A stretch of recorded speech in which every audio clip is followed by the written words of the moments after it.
रे मुदारे मवद्यभेदी भीता भय प्रदमनिंदिते मंघ्रिपद्मं संसारे सागरे निमज्जिदशेष जंतु पोताय मानमभिनम्य जिनेश्वरस्य।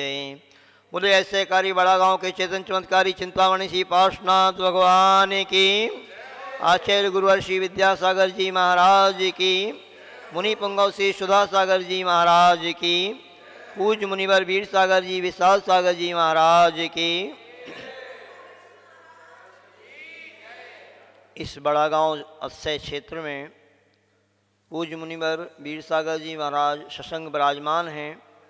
जैसा कि आपको विगत दिनों से बताया जा रहा था, आज दोपहर में 2 बजे से यह कल्याण मंदिर महामंडल विधान यहाँ पर प्रारंभ होने जा रहा है। 3-4 परिवार के नाम आ चुके हैं, जिनकी तरफ से यहाँ पर पूरे 44 दिन तक यह कल्याण मंदिर विधान का अनुष्ठान जो चलेगा, उनकी सहभागिता रहेगी।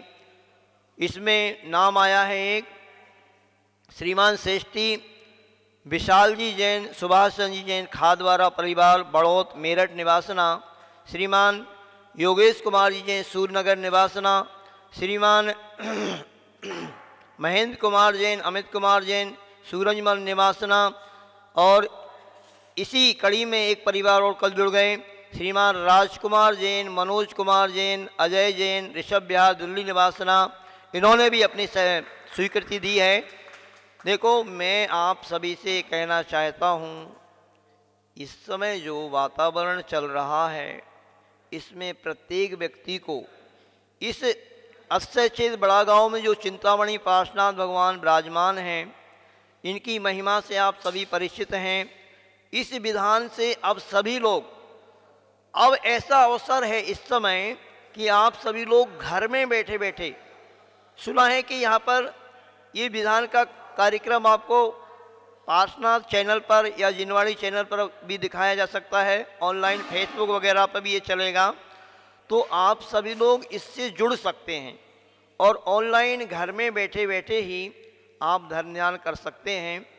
देखो, अभी मैंने जो यहाँ पर मंगलाचरण किया, इसकी महिमा को आप समझेंगे कि ये पार्श्वनाथ भगवान का जो कल्याण मंदिर विधान यहाँ पर होने जा रहा है, इसकी क्या महिमा है। इस मंगलाचरण में ही इसका थोड़ा सा भाव बताते हैं आपको। बाकी विधान के समय भी थोड़ा थोड़ा आपके लिए हम सभी महाराज जी मिलकर के इसके बारे में बताएंगे कि इसकी क्या महिमा है।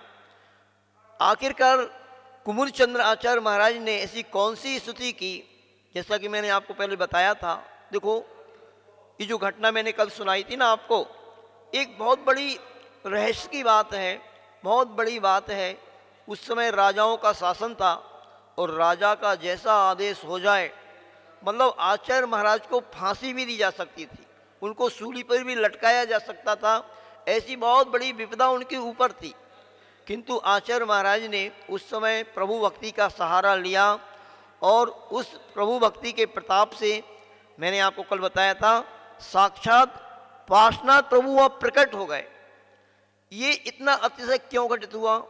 जब भक्त अपने भावों को निर्मल भावों से प्रेरित होकर के प्रभु की भक्ति करता है, तो ऐसी घटनाएं घट जाया करती हैं। कोई बड़े आश्चर्य की बात नहीं बंधु, क्योंकि इसमें आचार्य महाराज ने यही भाव बताया कि ये जो प्रभु होते हैं, 24 तीर्थंकर भगवंत हैं, जिनेन्द्र भगवान हैं, इनकी भक्ति करने से कल्याण होता है।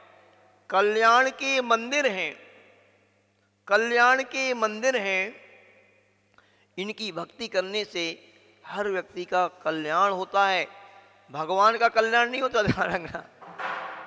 भगवान तो अपना कल्याण कर चुके हैं, वो तो कृत हो चुके हैं, किंतु इनकी जो भक्ति करता है, वह व्यक्ति स्वयं कल्याण को प्राप्त होता है, उसका भला होता है, उसका मंगल होता है।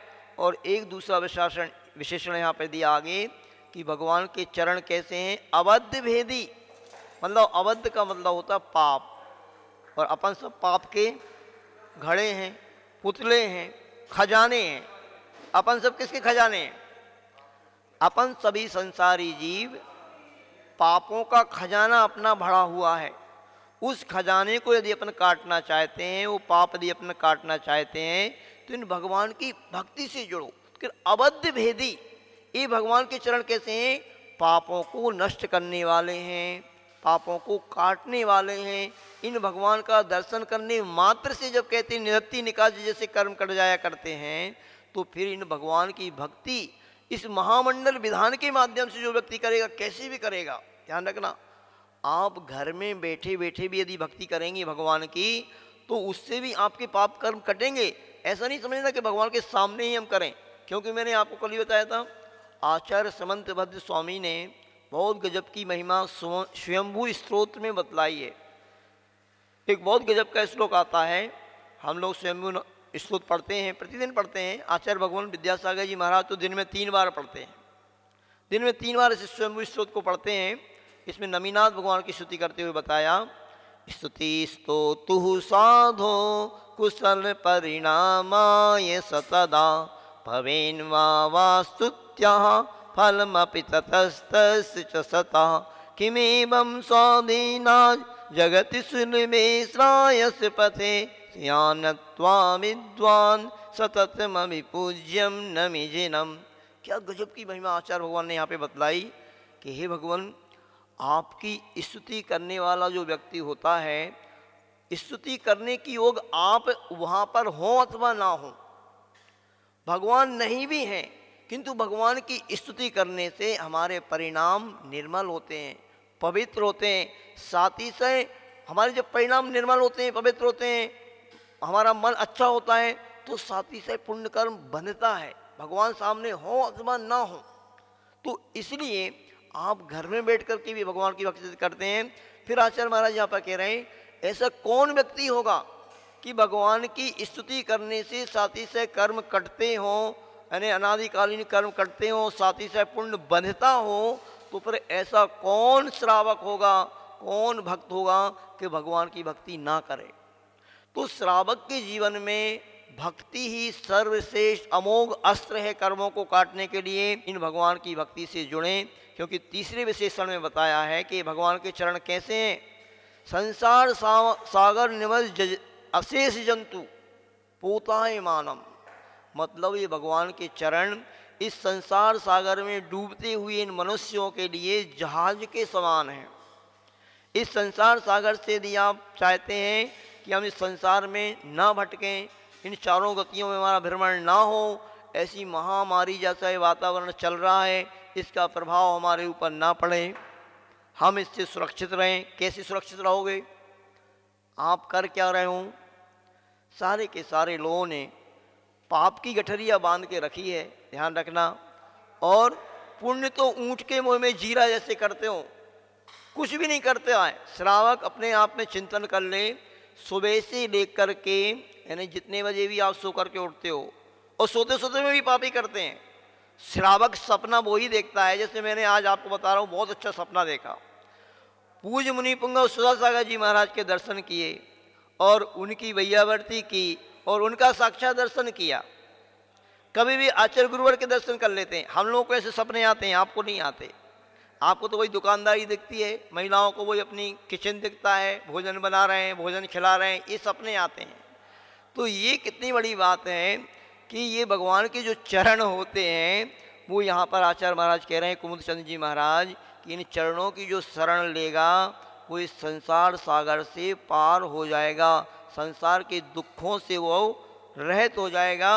और भगवान की भक्ति करने से आपको साथ ही से ऐसा पुण्य कर्म बनेगा कि क्या कोई भी शक्ति आपका कुछ भी वाल वाका नहीं कर सकेगी। बस तो अभी आपको क्या करना है, सिर्फ और सिर्फ अपने पुण्य को बढ़ाना है, और वह पुण्य श्रावक बढ़ा सकता है भगवान की भक्ति करने से। यह पार्श्वनाथ भगवान तो विघ्नों के हर्ता माने ही जाते हैं, और ये बड़ा गांव वाले पार्श्वनाथ भगवान तो कई बार आपको बताया जा चुका है कि अद्भुत अतिशयकारी प्रभु हैं। न जाने कितने वर्षों से इस भूमि के अंदर वो विराजमान थे, कितने उपसर्गों को, कितने परिसरों को, उन्होंने कितनी आतताओं की उपसर्गों को झेला है।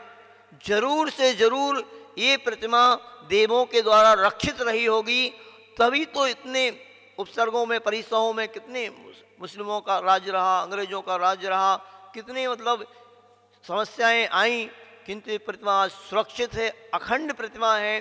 तो इस प्रतिमा का बहुत बड़ा अतिशय है। यहाँ की भक्ति से आप जुड़ कर के अपने जीवन को धन्य कर सकते हैं। यह कल्याण मंदिर विधान दोपहर में 2 बजे से प्रारंभ होगा। सभी लोग इससे जुड़ कर के और विधान के माध्यम से अपने जीवन को धन्य कर सकते हैं। और मेरा तो भाव है प्रत्येक व्यक्ति जितने अधिक से अधिक व्यक्ति इस अनुष्ठान से जुड़ सकें, क्योंकि इस समय सारे के सारे लोग फ्री हैं आप लोग, और अपना समय आप मोबाइल में, टीवी में अथवा सोने में, और सारे लोग तो मज़े हैं। अब कोई दुकान नहीं खोलना है, कोई कुछ नहीं करना है, 10 बजे तक सो, 12 बजे तक सो, आराम से सोने में खो रहे हैं। उन सभी से कहना है जो सोने में अपना समय खो रहे हैं, फिर से सुन लो हमारी बात, जो सोने में अपने समय खो रहे हैं वो लोग व्यक्ति सोने से समय को, इस सुबह का समय सोने सा समय है, या ये समझ लो आपके लिए जो भी अनुष्ठान ये प्रारंभ होने वाला है, कल्याण मंदिर महामंडल विधान प्रारंभ यहाँ पर होने वाला है, वो आपका स्वर्णमय समय है। उससे आप अपने जीवन को स्वर्णमय बना सकते हैं। खोने में वो समय ना खोएं और अपने समय को सदुपयोग करते हुए इस कल्याण मंदिर महामंडल विधान से जुड़ कर के अपने जीवन को धन्य करें। इतना ही संक्षिप्त में कहकर अपनी वाणी को विराम दे रहा हूँ। बोलिए चिंतामणि पार्श्वनाथ भगवान की।